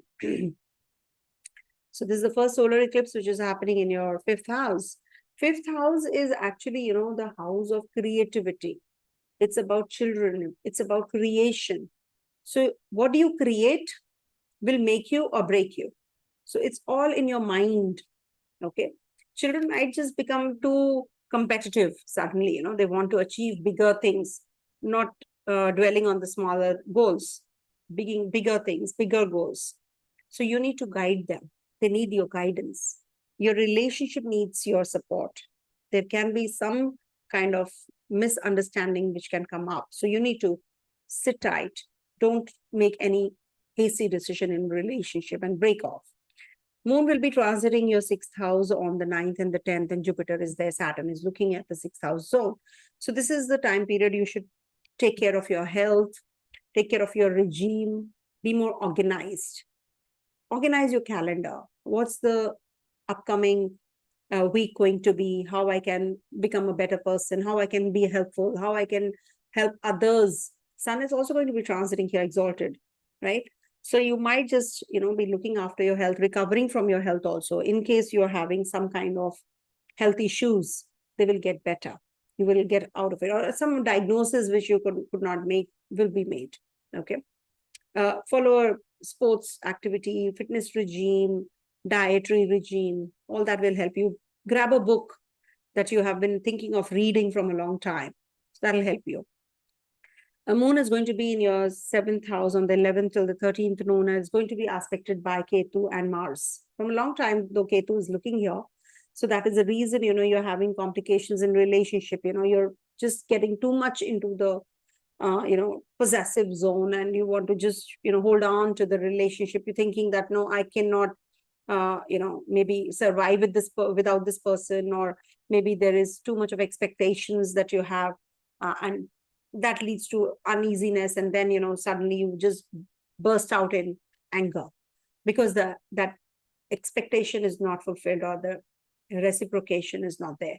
So you feel quite uneasy, when you see, Scorpio is a sign which is, a very subtle energy all the time, inside energy to themselves. They are very emotional, but they are to themselves. And they have, without saying, without any verbal communication, they want others to understand, especially the people who are in their closest vicinity, dear ones. So what happens, they expect a lot from them, and, some gestures they expect. And then if it doesn't happen, then they lose out. And then they just one fine day just burst, a volcanic eruption happens. So that is something when moon is exalted here, the emotions are also exalted, right? So too much of emotions are there. So it might just lead to complications in relationship with the people around you. You can become jealous, you can become possessive, you can expect a lot, not reciprocated. So feel uneasy. Keep constant check on yourself, on your emotions. Moon is going to be lastly in your 8th house on the 13th noon till the 14th, 13th noon onwards. So what happens when moon is in the 8th house? You're thinking about many things now. How I can, and multitasking. It's all in the mind. You want this also, you want that also, you want to complete that also, this also. It's too much of emotions, inside, too much of talking going on in your head. So with moon going there, it is going to be like, if you don't get it, then you get very, very charged up even more, emotionally. So you need to balance that also, and don't make any hasty decision during this time. If you want to go in for some research, that is good for you. But anything to do with your initiation of anything in impulse can lead to downfall. So you need to be very, very careful about your emotions during this time period. Try to fast or be sattvic, have some, maybe liquid diet or anything to do with fruit diet, light food on the 8th, especially during the Amavasya, that is new moon. Somavati Amavasya is there. And we have eclipse also by chance that day. So you should actually calm down. You should actually calm your body also. It needs rest. And also we have Mercury in Gandanta and going backwards towards Pisces sign. So you need to be very careful in your relationship. You need to figure that out, how you can improvise on the existing relationship rather than thinking about the ones which have not even triggered or have just left you. Think about the current relationship. Think about your children, education for them. And we have Hindu New Year, Gudi Parva, Yugadi, Baisakhi, all of that. So it's a start of something new. A new era is beginning as if, So welcome it and enjoy the festivities. I wish you all the luck. Coming to the next sign, that is Sagittarius.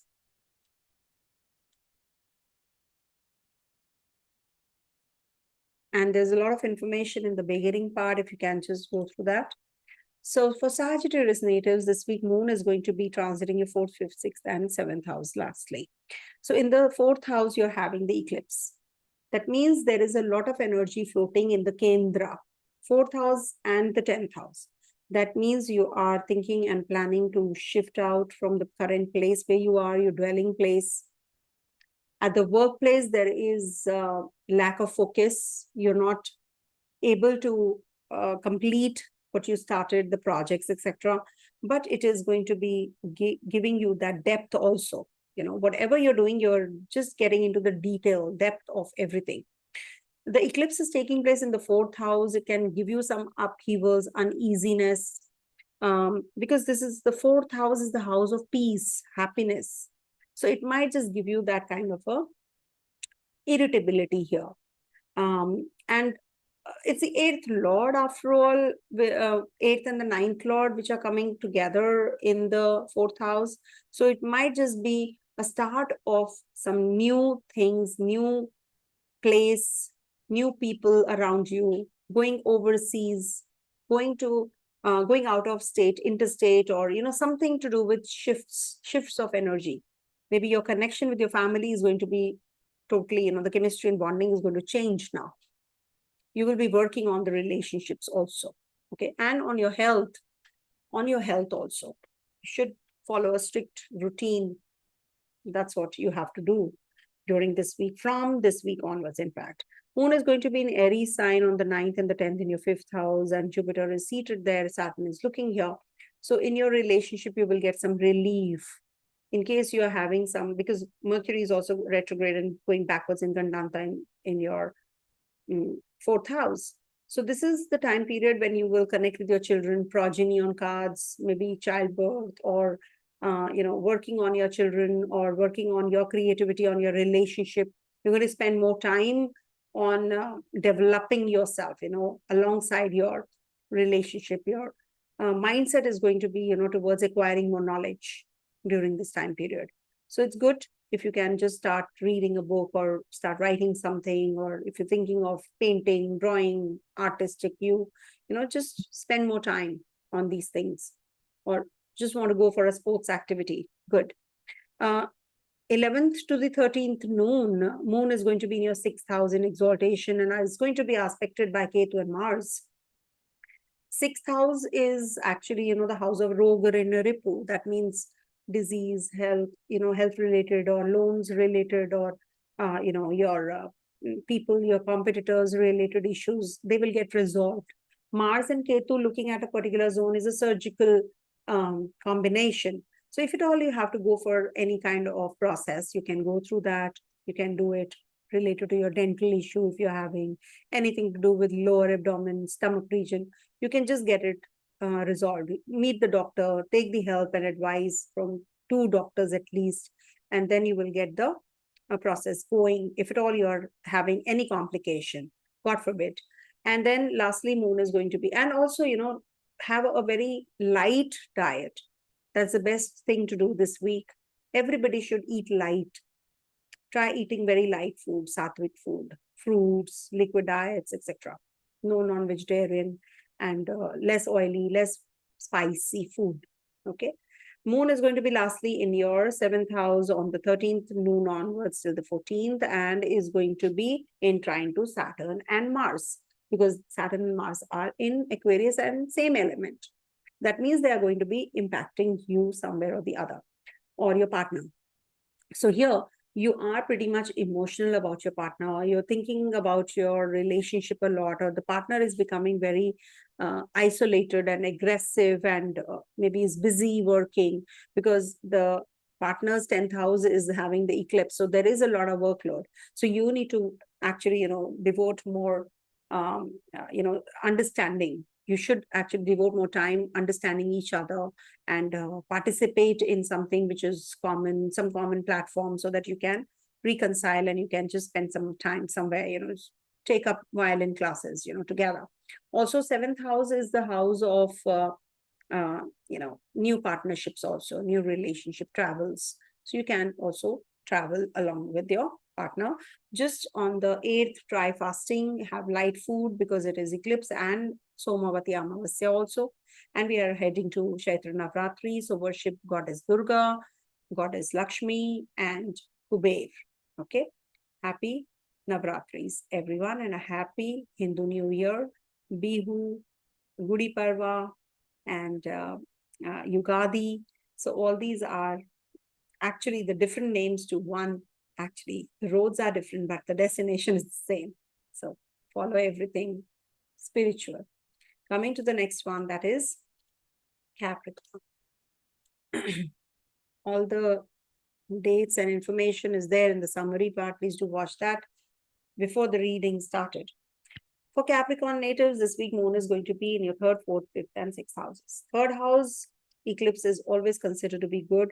On the 8th, there is an eclipse and moon is also there in your third house.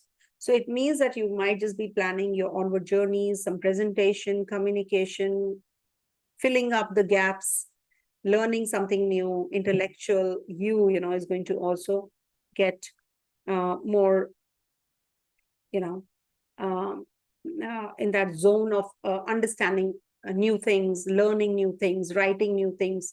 The communicative view becomes quite enhanced.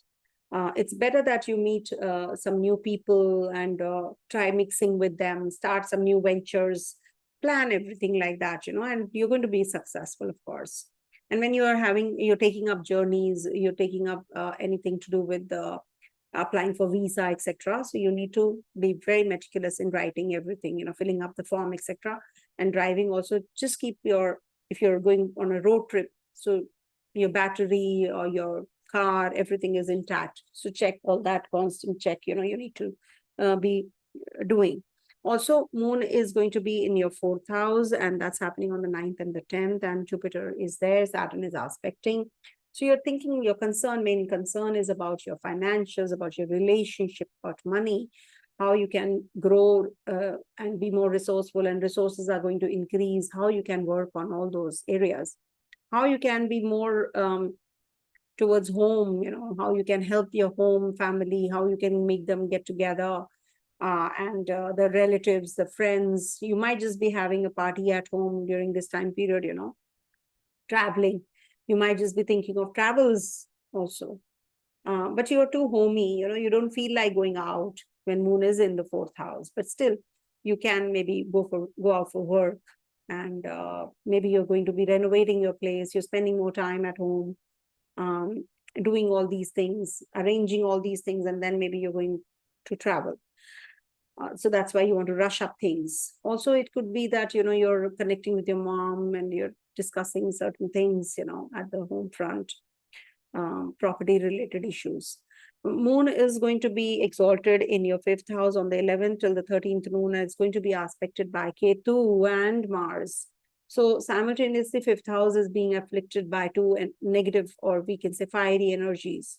So take care of your relationship with your children, if at all you're on the conception or delivery or, you know, childbirth. So this might just bring about a surgical process. You have to take good care of your child, yourself, also your emotions, you know, keep a constant check, you know, as far as your relationship is concerned with your partner, romance.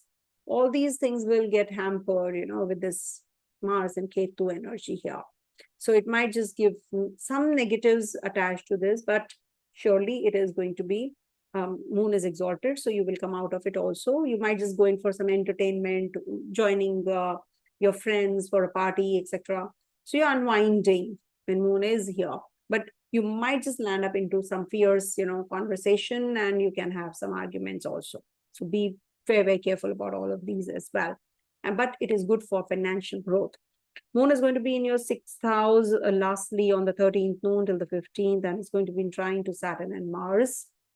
And take care of your health, follow a fitness regime, and follow a diet.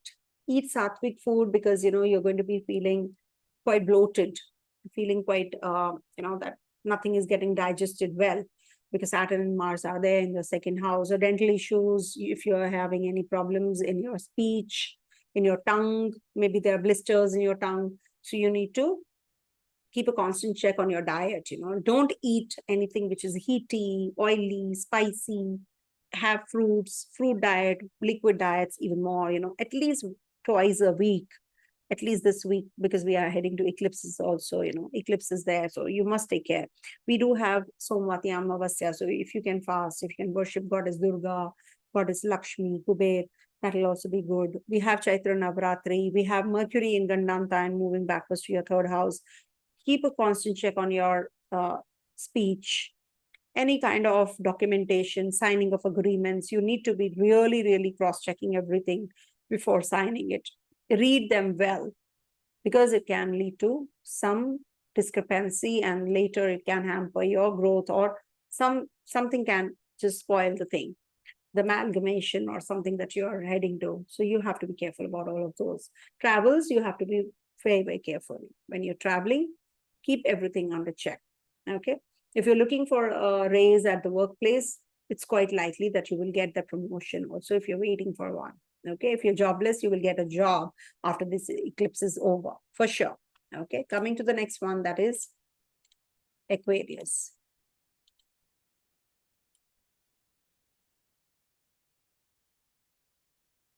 Oops, sorry. Aquarius. So for Aquarius natives, this eclipse is happening in your second house, and then moon moves into your third, fourth, and fifth houses. So when moon is in your second house, there's an eclipse happening there. So second house is the house of speech, house of family, food, finance, and about how you communicate with others, actually. What do you eat in your daily routine? So on the 8th, there is an eclipse happening there. So you really need to be working on your speech, what you eat, what you speak can be very deviating. Somebody is talking and, someone says something and you just cut it off and then start another topic. You jump the topic. That is something which happens with Rahu energy working here in the second house. And there's an eclipse also. So your conversation, with others or your family or your food, diet, is going to go for a toss. So you need to be very careful about what you eat, what you blurt out, what you speak up. So think about it, think before speaking. Don't try to hurt anybody's feelings. If you have any travel plans, you can actually go for, you can take it up. It's definitely going to fetch you good amount of, it's going to be productive. Good amount of money that you're waiting for. That inflow of money is there, but it could be that you're,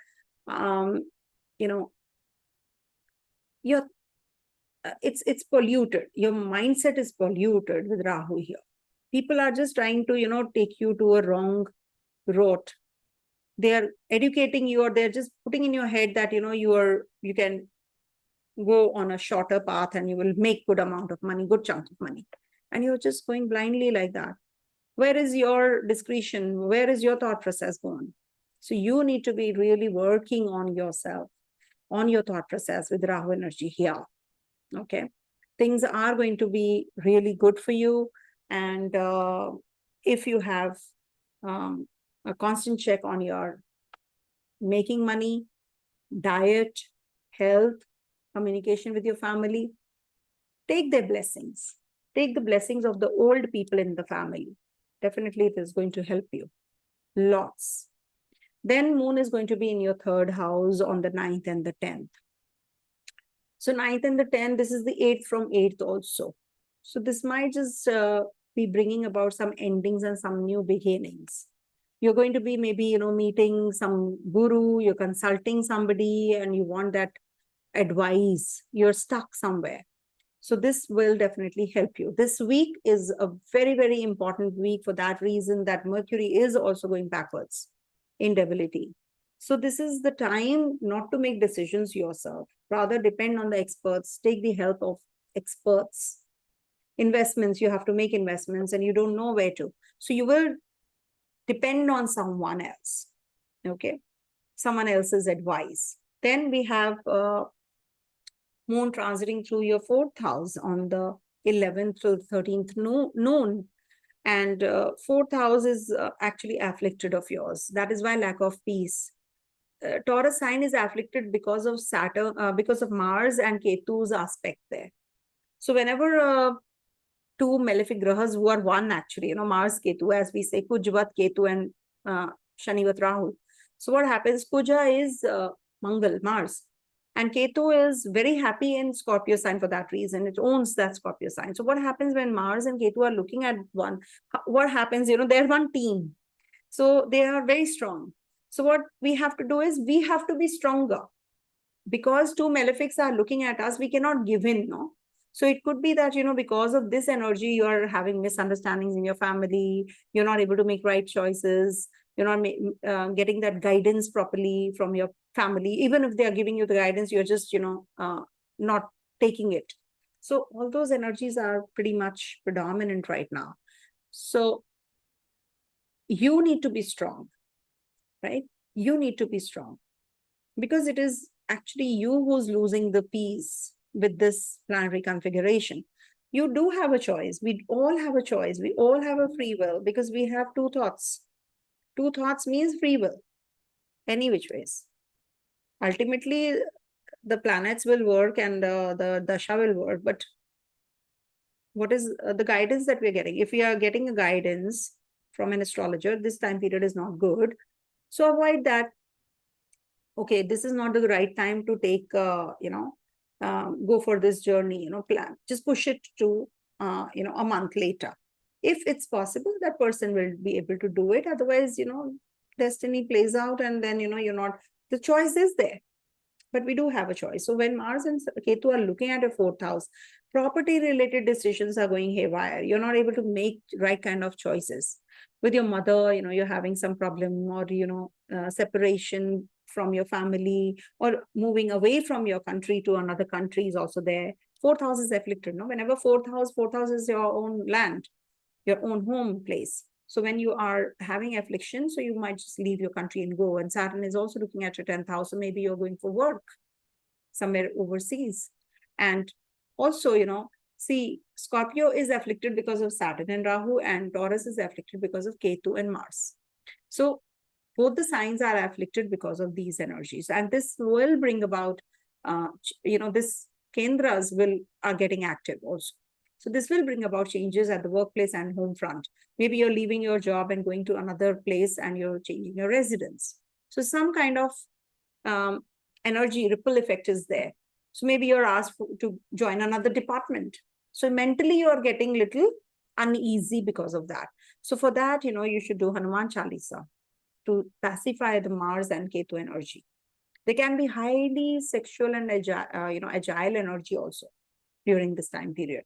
So you should actually, if you want to pacify, it's okay. If you don't want to pacify it, it's fine. It's biological need.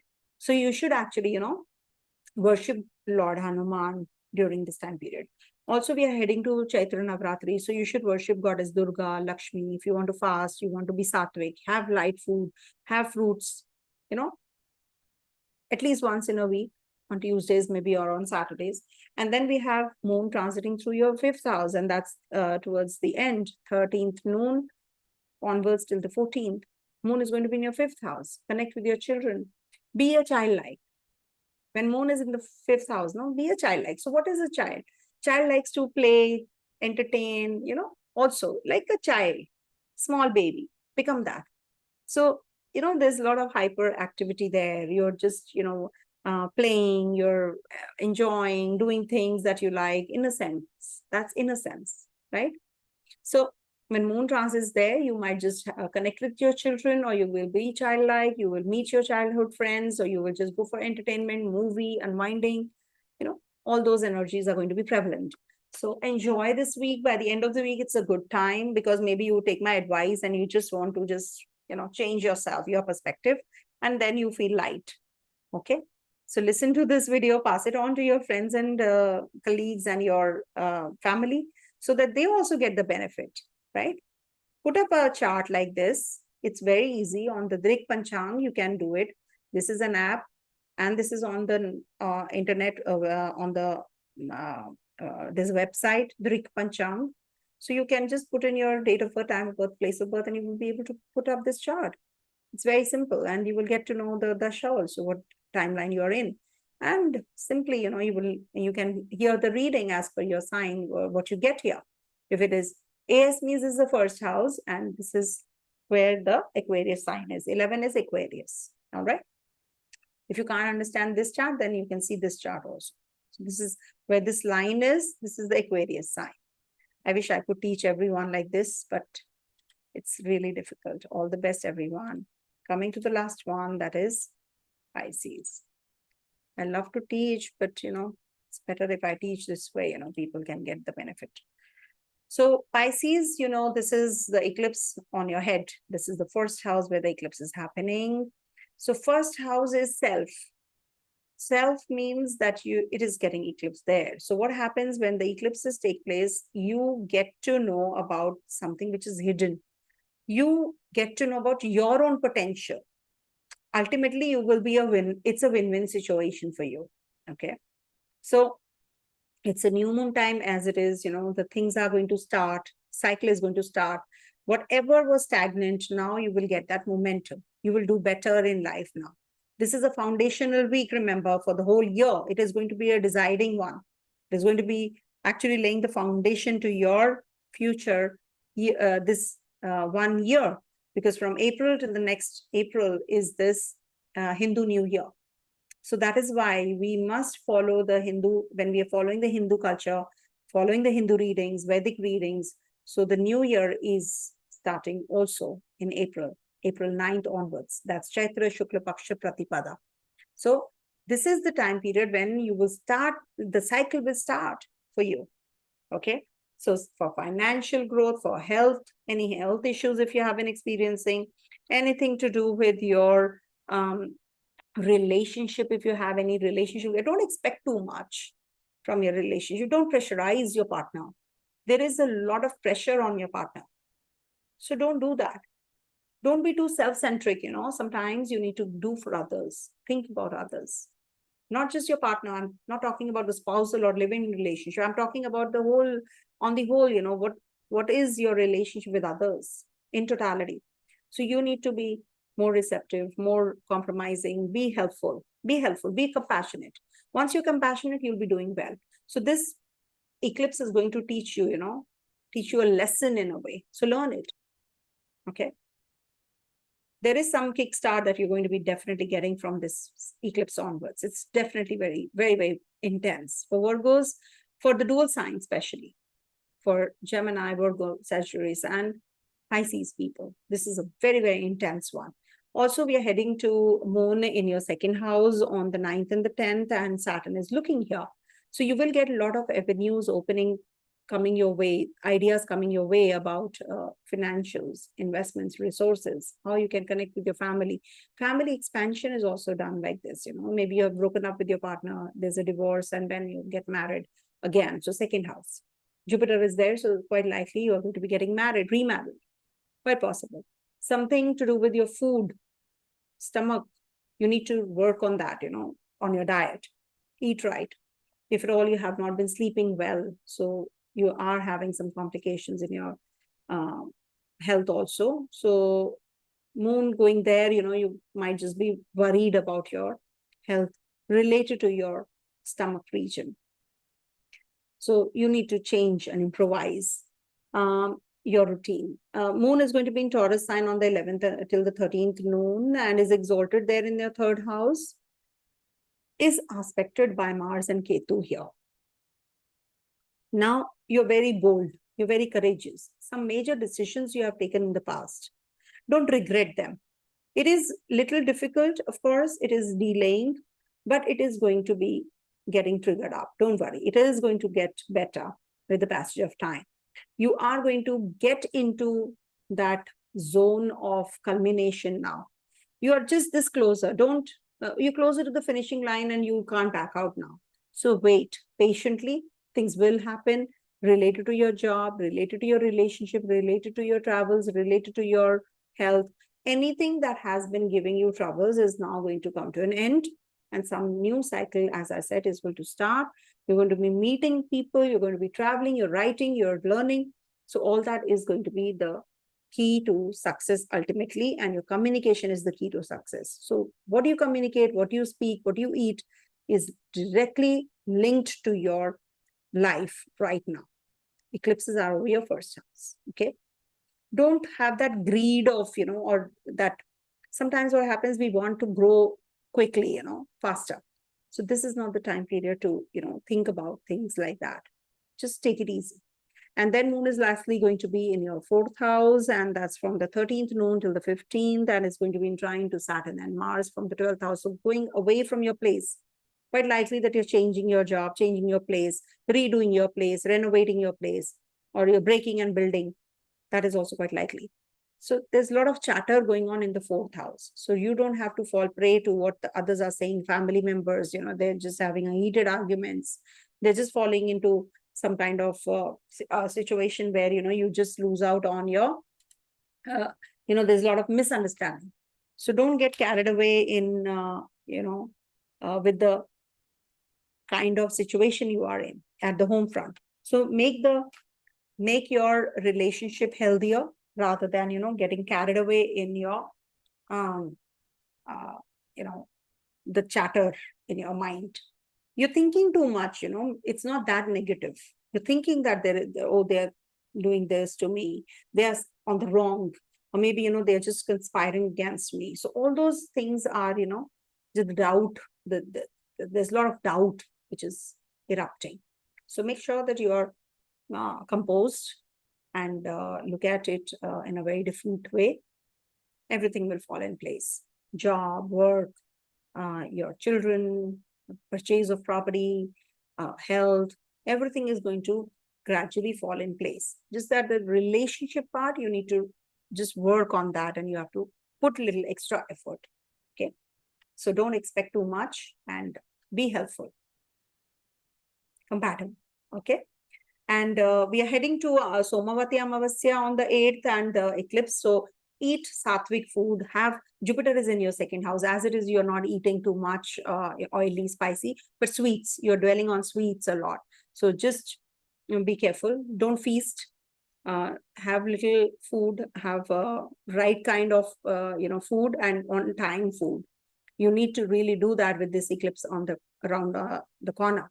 And also have fruit diet, less spicy, oily foods. You will definitely feel better, lighter. Sattvic food is really required right now. Okay. So take good care and have a happy Hindu New Year. And it is for everyone. I wish you all a very happy Hindu New Year, and be happy Bihu, happy Gudi Parva or Yugadi, Baisakhi, etc., etc., etc. There's so many names. I don't even Maha Vishabha Sankranti also. So I wish you all, Aries Sankranti. Sorry, this is Aries Sankranti. So this is Mesha Sankranti. Okay. Thank you so much for watching. I hope you all have a safe eclipse wherever you are. Please forewarn everyone, because this is a little precarious time period, as far as your, eclipses are concerned. So, earthquakes, etc. We are hearing so much. I'm going to also talk to my son after this immediately. I hope he's safe. Please pray for my family also. Stay blessed, everyone. Om Tat Sat.